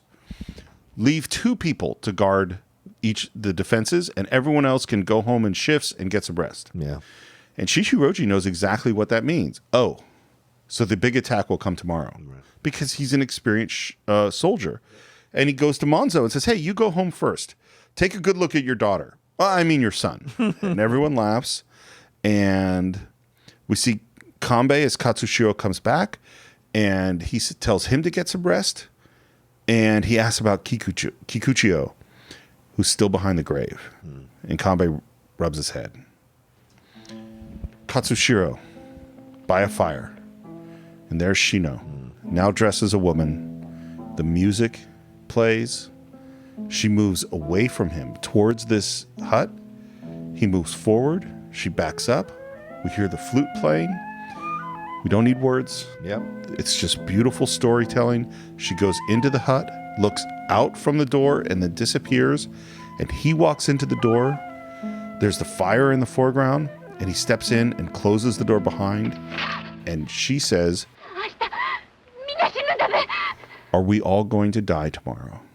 And he said, there's no way to know, but we might. And he nods. And she embraces him, and they fall down in the hay. Again, saying the shot is beautiful is redundant, but this particular shot is beautiful in a particular way. We're inside this hut that is lit from the outside, and it has slats between the sticks or whatever, so light is coming through from the outside. So playing on them are these lines of light that is coming from the outside. But the light is firelight, so the lines of light are not solid and still, but they're flickering and moving. And then they're lying on hay, which also is in lines, but the lines don't line up. They're not parallel or perpendicular with the lines of the light. And so you have all of these lines across these 2 figures that are lying on the ground, this romantic moment. And it is, I don't know any shot that looks like this. It is just an amazing, amazing shot. And I want to take a moment here to tell you kids something. There's a right time and a wrong time to have the first time with someone sexually. I don't care what your sexual orientation is. Desperate in the middle of the forest with emotions raging all over the place is not the right time to do it. Quietly, powerfully, in a place where you're both in the same emotional wavelength, that's the time to do it. And that's the difference between the time she wanted them to do it in the forest versus this, where they're both very much their gender roles. Like you said, Steve, her dressed as a woman, him dressed fully as a samurai after battle. She opens the door. She invites him in. It's a softer, love-making process that mirrors the emotions that are going on here versus the mania that would have been the process and the fumbling around and the stumble, and it would have been completely unsatisfying that would have happened in the forest earlier. So this is the right time. This is the right time. Okay, because at first I thought you were saying that this was the wrong time. No, this is the right time. Because certainly they're overwhelmed by emotions and there's a whole bunch of crap going on Exactly, here. But they are in the same place. Well, and the thing too is like what she says of like we could all die tomorrow, right? Yeah, right. That's also sort of the right time. Exactly. You know what I mean? It's exactly. like they're we're on the same page here. Right. Ray Charles said it best. The nighttime is the right time. Nighttime for making love is the right time. Yeah. The bandits about to attack time is the right time. That was the original lyric. Yeah, it was the original lyric. But it didn't fit. I'm a big Kurosawa fan. Ray Charles. Okay. It went a little weird there for a moment. That's fine. It works. But what else is weird is that Monzo right now is looking for his daughter. Yeah. And what's so fun, because I'm watching it with Karen, and she had seen it a long time ago, but not recently. And she at this moment, oh no. Yeah, right. Kanbei and Kyozo wake up to the farmers laughing and having a good time, and they got a big jug of something, and some happy farmer walks up and says, hey, you want some of this? And Kanbei's like, what is that, sake? Where'd you get sake? Been holding out, you little farmers. And he just smiles and goes away, and then comes back with a tray of some delicacies, I assume. And Kanbei goes, yeah, Kikuchiyo was right. They were holding out a bunch of stocks of stuff. Offers some sake to Kyozo. Does he drink? No. Dude's got to lighten up. Yep. You know what I mean? Well, look, the guy's awesome, but I don't really want to hang out with him. I feel like Kyozo has a past where he's done really? all this stuff. Oh, really? And so he knows interesting. what works for him and what doesn't now. Well, actually, Musashi Miyamoto didn't start off as some, I mean, he had to be, he was a wild, crazy, angry dude. Yeah. And then became the person that he became. Monzo's still looking for Shino. And what I like too is he sees a couple, a man and a woman, who run away. Obviously, they're going off to have sex. Right. Which is a great foreshadowing. And Kanbei goes to Kikuchiyo with the sake, offers her to him, no response. And he says, "This is hardly like you. You must rest for the battle tomorrow." And Kikuchiyo takes the jug and just pours it down his mouth. Yeah. Pours it down his gullet. Yeah. Monzo continues to look for Shino, comes to a bonfire, sees the hut. Out of the hut comes a new man. A man. Katsushiro comes out. Yeah. Monzo's in the foreground. He sees Monzo. Breezy. And just that's a real shit. Yeah. Of course. I mean, in any circumstance where you walk out of your girl's room and there's dad is a problem. When you're a samurai the night before battle of the dad who made his girl dress as a boy in order to not have sex with the samurai who he didn't trust, and you see the samurai there and the battle's the next day, and guys like Kanbei and Kyozo are your mentors, and you know what this means. Like, that is a big oops. And then I love that Shino comes out and she is, I can only describe as coquettish. Yes. Because she doesn't see dad yet. She's just like, I love this person. She's lost in the love. Totally in it's the her moment. first time. Of right? course. Yeah, and she is in this romantic, lovely moment, and she looks over at Katsushiro, who's like, look over there. Yeah. Oh, terrible. And Monzo goes nuts. Yep.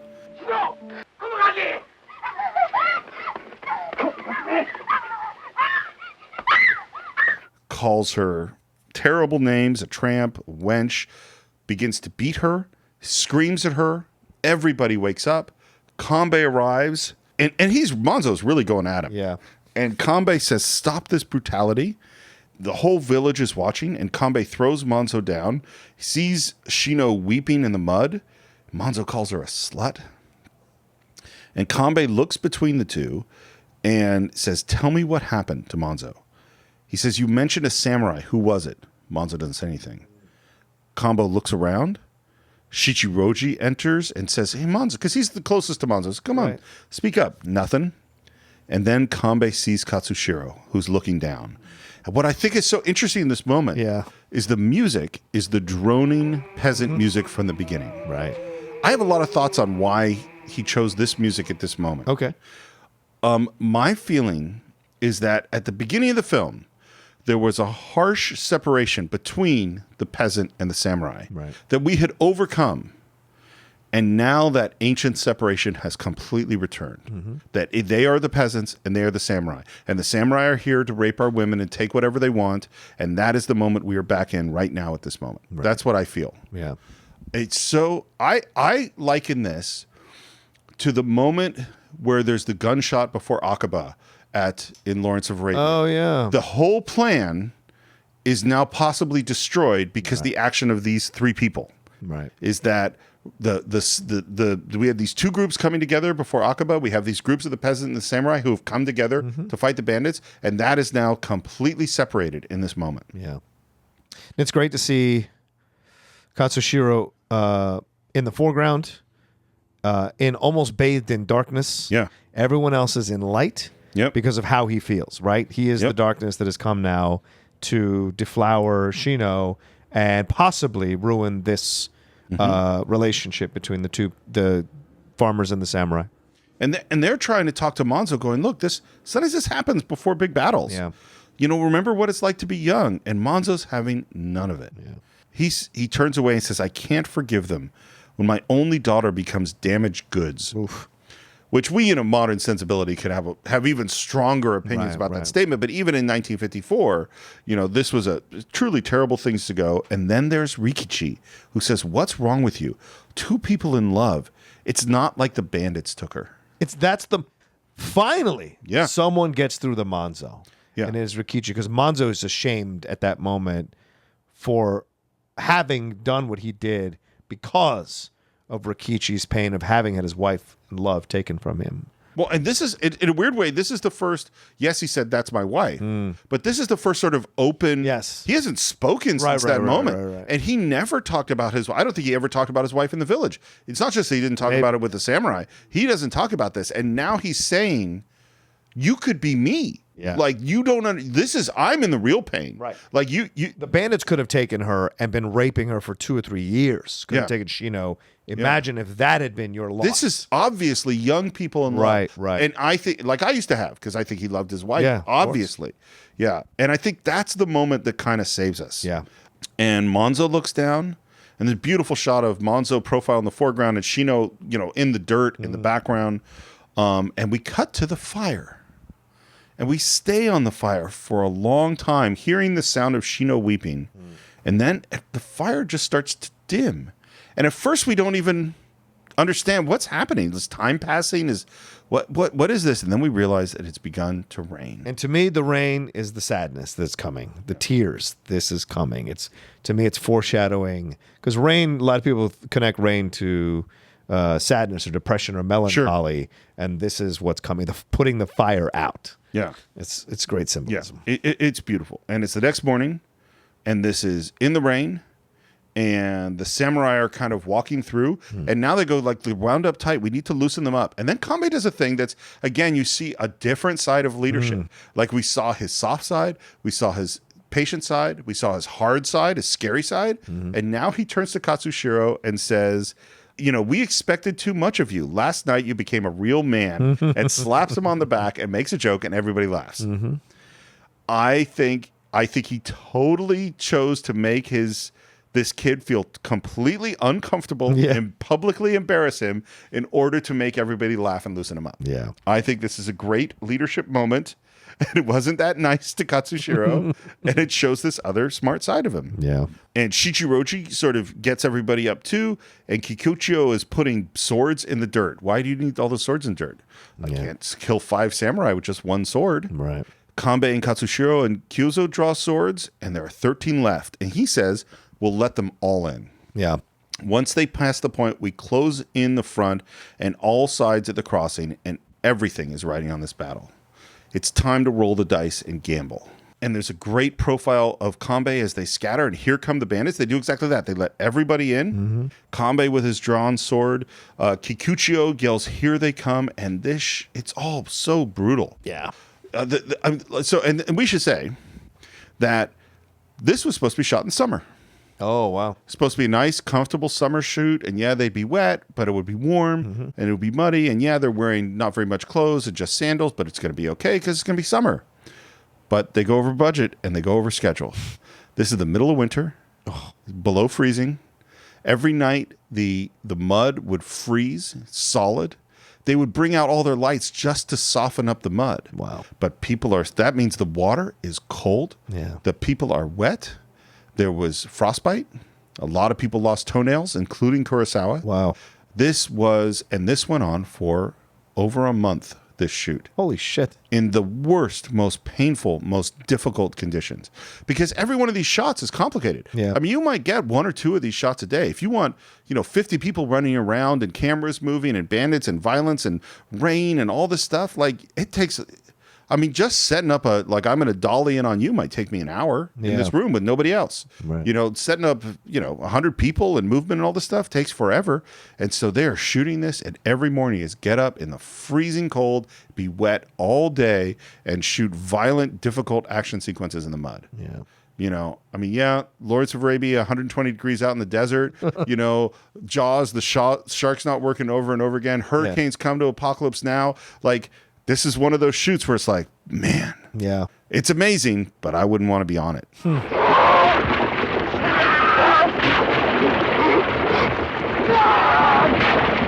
Kanbei goes on the attack. Kikuchiyo tries to attack and falls. Shichiroji with his spear that he's so good at. Close shots. Shots through the hooves. Kikuchiyo's big sword breaks, and he immediately grabs another one, so good thing he had those extra swords. Yeah.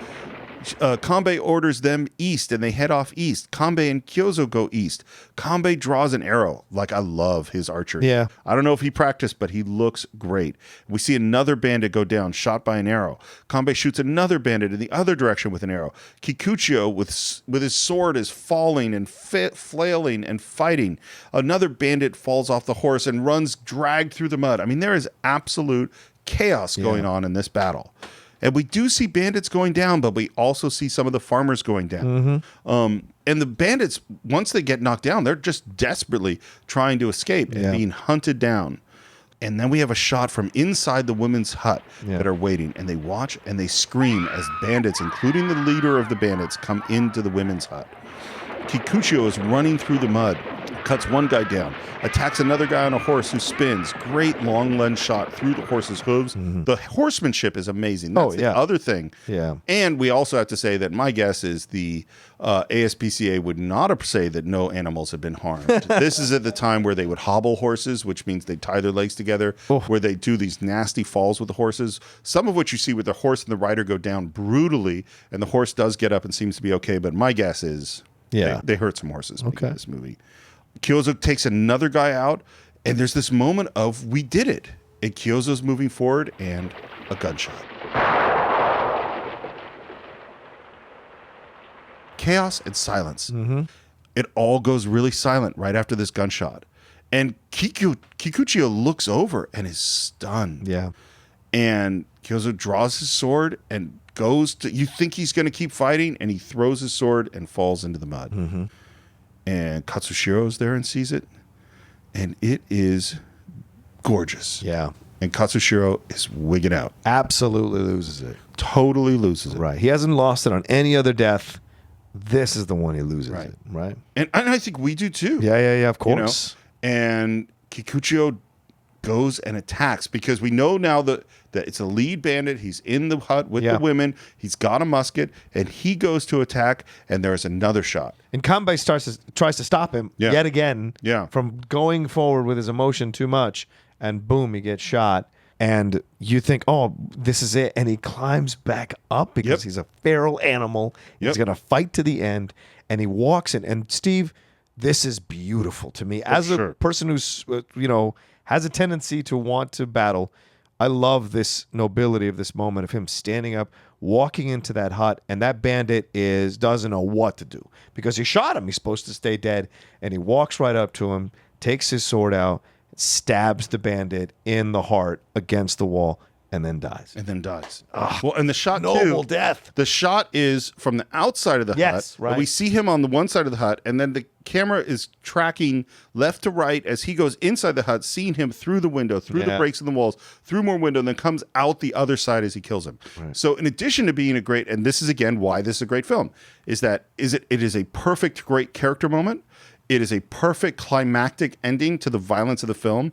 It is our character dying in the moment of killing the big, huge bad guy, and it is gorgeously constructed and filmed. And how ironic is it that Kikuchiyo gets to kill the main villain? If this is an American version, there's no way, Yul Brynner doesn't kill the main bad guy, Eli Wall. There's just no way that doesn't happen. It has, but in this Japanese version, Kikuchiyo is the one that does it, and not Kanbei. And not Kyozo. Not Kyozo, right. Yeah. I actually think, it's funny, because we're going to obviously talk about influences, but one of the movies that keeps popping in my head is Infinity War and Endgame. Oh, yeah. Is they're big, huge team films in which I feel in many, many ways we have satisfying resolutions to a bunch of people. A couple of people die, not as many as I expected. And you do have, if we were going to cast the Avengers as Kanbei and Kikuchiyo, who do you cast? Kanbei is Captain America, and Kikuchiyo is Iron Man. And who dies defeating Thanos? Is Kikuchiyo. Is the more wild character who needs to have the redemptive moment, who needs to show, and what do we worry about with Kikuchiyo? Is he going to really be able to do what a samurai needs to do? What do we worry about Iron Man? Is he going to be able to be self-sacrificing, honorable, and all those things? And so in terms of character arc, Seven Samurai is absolutely correct. And of course, so is Avengers Endgame. Spoiler alert. Shit. If you haven't seen it, it's $2.5 billion. I got no sympathy for Those you. people who are both Cine-Files fans and have not seen Avengers Endgame, that is a very small Venn diagram. Yeah. Anyway. Katsushiro Yeah. runs into the middle of the space, covered in mud, and says, "Where are the bandits?" And Kanbei says, "All dead." And Katsushiro falls to his knees, screaming and weeping. To me, and I don't know if I'm right here, Steve, but to me, Katsushiro goes through two rites of passage here, right? He comes into the film 100%. wanting to be the samurai, right? And wanting to be as noble as these and have the experiences and have all this. He has sex with Shino. It's probably his first time as well. Oh, yeah. I would imagine. So he's a man. Now, being unable to avenge in essence, what he had almost in his head created, a pseudo master or pseudo family uncle, like we had said, right? Uncle's death. He cannot avenge this death. He is now fully a samurai. He has survived his battle, and he has survived his battle being in this battle being unable to avenge a death that will haunt him going forward. I will take it even further than that. I mean, although first of all, I will say that having sex the first time does not, in my opinion, make you a man. Well, sure, but that is in the traditional filmically, it's in the traditional sense, yes. Yes. But I think he came from a pretty sheltered background. Yes. I think he came from a background where samurai were samurai and they're supposed to behave like this. Right. I think he was filled with a bunch of romantic ideals about samurai and battle and honor and all this stuff, and probably about, who you're going to marry, which would be a nice samurai lady and all that stuff. Right. That was what he learned. And I think he came and he found out who farmers were when he threw the coins down. Yep. He gained sympathy, which I don't think he had before. I think when he comes out and sees how the farmers work and how they fear them and meets Kikuchiyo, his whole worldview is being transformed. Yeah. I think he sees Kyozo and comes up with this ideal, but then he has romantic ideals about how battle is supposed to go, and the good guy is supposed to win, and the heroic guy is supposed to win, and then people get killed not in some amazing sword battle, right, but by a musket. Randomly. Yeah. And so I think, and yes, even the love story is not, which we'll find out, is not romantic and blah blah blah. It's complicated, yes, and not and fumbling and awkward and strange, and then to have these moments of the dual death of Kyozo and Kikuchiyo, I think hits him really powerfully. Great point. Yeah, is that all of that has been shattered. And I think it is in some way surviving the battle and having all of your illusions shattered, and yet learning new things about what honor really is and what courage really is and what humanity and compassion really is. That is what has made him a man. Right. That's what I think. It's ironic. And you go back to the point where he's with them, Kikuchiyo and Kyoto, when they're killing those bandits, right? He's watching them.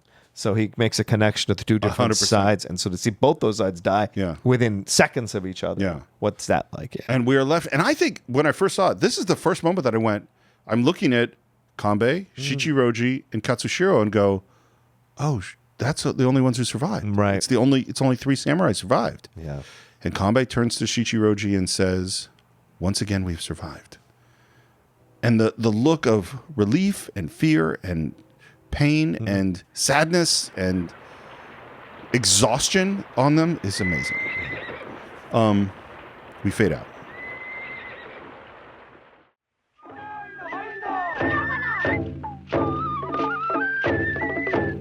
It's the next day, and the farmers are back to farming. They are doing their dance. They're planting the rice. Rikichi looks happy. Yeah. I think that's one of the most amazing things in the film. It's closure. I think he is going to have another wife. Yes. Because if you had asked me in 15 minutes ago, is Rikichi going to be okay? I would say no way. Right. He's dark and angry for the rest of his life. But maybe he isn't. Maybe he's okay. And the three samurai are standing proud and watching all of this, very formal and very separate. Yeah. And Kanbei sort of looks down at Rikichi, who turns away, and they walk to the graveyard.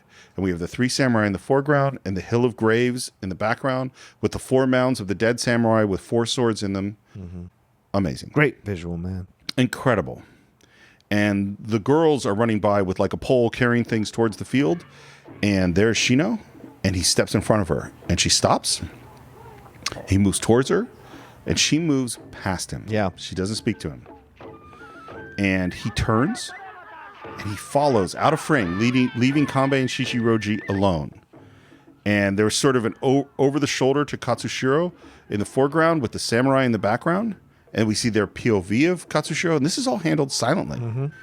And there is a close-up of Shino who's singing and planting, but she is not looking at Katsushiro. And Shichiroji looks at Kanbei, and they wait, and they look down, and they say nothing, and then Kanbei says, "In the end, we lost this battle too." And he says, "What?" And he says, "I mean, the victory belongs to those peasants, not to us." They look at the burial mound. That's amazing.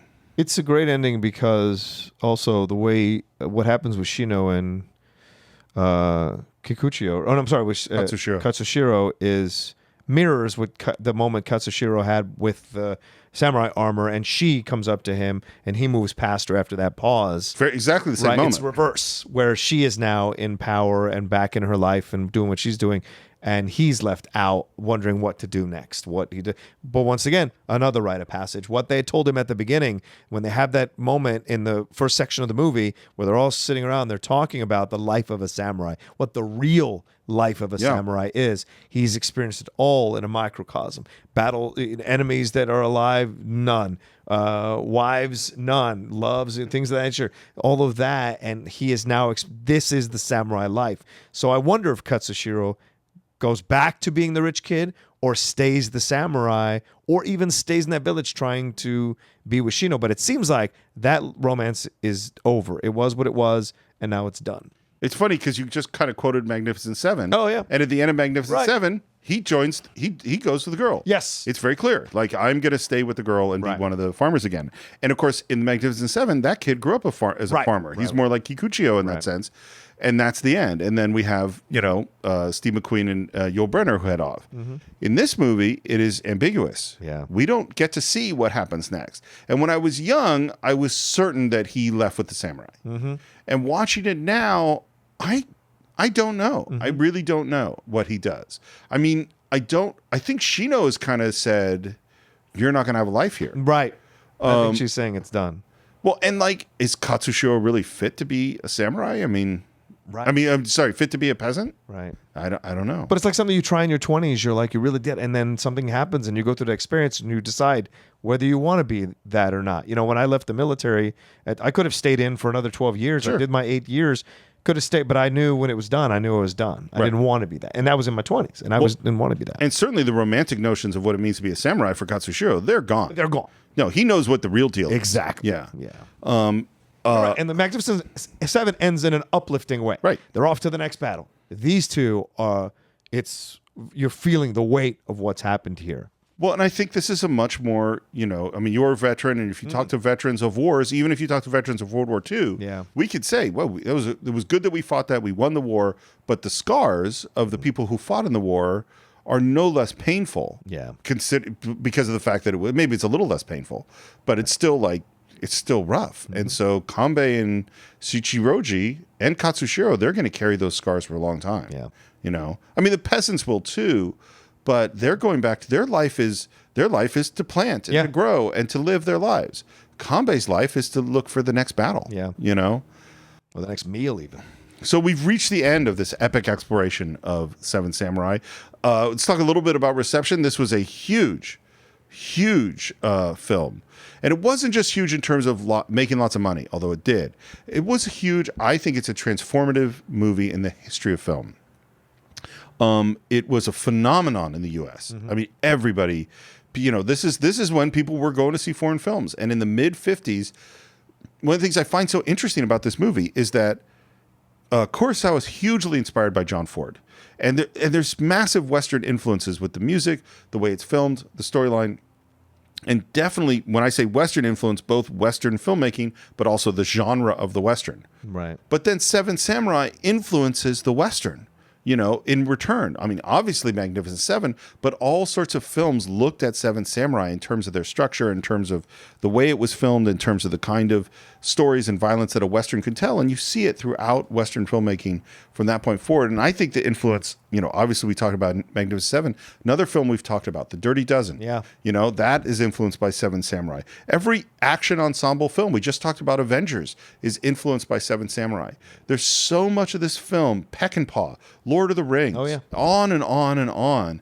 That Wild Bunch, yeah, Wild Bunch is hugely influenced by the Seven Samurai.